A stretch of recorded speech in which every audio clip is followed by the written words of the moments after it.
Most welcome our YouTube channel Mathurapur coaching point. তোমাদের Mathurapur coaching point তোমাদের সকলকে স্বাগত। আজকে আমরা করব বীজগণিতের এই ধরনের অঙ্ককে আমরা উইদিন 1 সেকেন্ডে করব, সেই ম্যাজিক্যাল ট্রিকের মাধ্যমে। দেখবে কি আছে, এই ধরনের যে অঙ্ক থাকবে তখন কী করবো, আমরা একটা এক্স লসাগু নিলাম, তাহলে কী হবে x square plus 1 equal to কত হবে 2। তাহলে কী করবো এবার, এক্স স্কোয়ার প্লাস 1 এক্সটা এখানে ভাগ আকারে আছে, কী হবে গুণ আকারে চলে যাবে, তাহলে 2x হয়ে যাবে। তাহলে এক্স স্কোয়ার প্লাস 1 এর মান কত, 2x।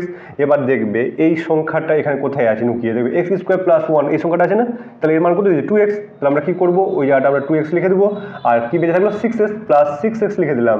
আবার এবার নিচেও দেখবে এই জিনিসটা খুঁজে পেয়েছি, এই এর মান কত আছে 2x বসিয়ে দিলাম, আর বেঁচে আছে কি 4x। এই 4x কি আকারে আছে, যোগ আকারে, যোগ করে দিলাম 4x। বাস, এবার কি উপরে যোগ করে নিই, কত হচ্ছে 8x, আর নিচে কত হচ্ছে 6x। তো x কাটলো, এবার কাটে করে দিই, 2 4 8 2 3 6, তাহলে আমাদের অ্যান্সার হয়ে যাচ্ছে 4/3 আমাদের অ্যান্সার। ম্যাথের এই ধরনের